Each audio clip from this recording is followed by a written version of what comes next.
Jésus a fait encore, en présence de ses disciples, beaucoup d'autres miracles qui ne sont pas décrits dans ce livre. Mais ces choses ont été écrites afin que vous croyiez que Jésus est le Christ, le Fils de Dieu, et qu'en croyant, vous ayez la vie en son nom. Jean, chapitre 20, versets 30 et 31.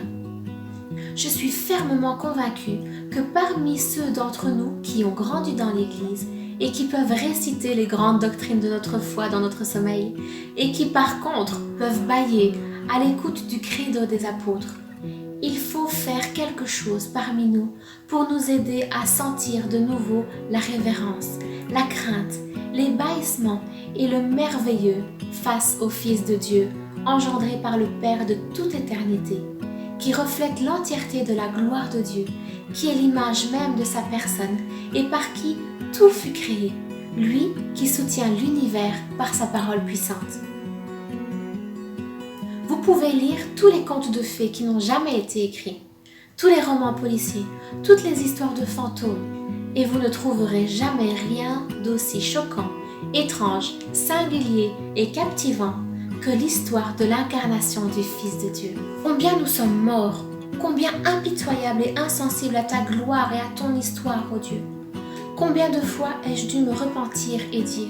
« Dieu, je suis désolée que des histoires inventées par des hommes suscitent mes émotions, mon émerveillement, mon admiration et ma joie, plus que ta propre vraie histoire. » Peut-être que les films à suspense galactiques de notre époque peuvent au moins nous servir à la chose suivante. Ils peuvent nous humilier et nous amener à la repentance en nous montrant que nous sommes vraiment capables de l'émerveillement et de l'admiration que nous ressentons si rarement lorsque nous contemplons le Dieu éternel et la gloire cosmique de Christ et un réel impact vivant entre eux et nous en Jésus de Nazareth. Quand Jésus a dit « Voici pourquoi je suis venu dans le monde », dans Jean 18, 37, il a dit quelque chose d'aussi fou, bizarre, singulier et mystérieux que tout ce que vous pouvez lire en science-fiction.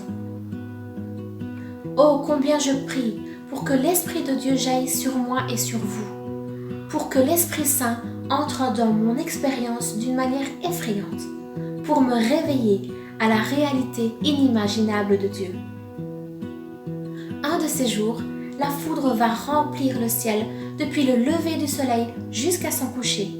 et le Fils de l'homme et ses puissants anges vont apparaître sur les nuées dans un feu flamboyant. Et nous le verrons clairement, et que ce soit par terreur ou par pure excitation, nous tremblerons et nous nous demanderons comment nous avons pu vivre si longtemps avec un Christ aussi domestiqué et inoffensif. Ces choses sont écrites, toute la Bible est écrite, afin que nous puissions croire, afin d'être stupéfaits et éveillés à l'émerveillement que Jésus-Christ est le Fils de Dieu qui est venu au monde.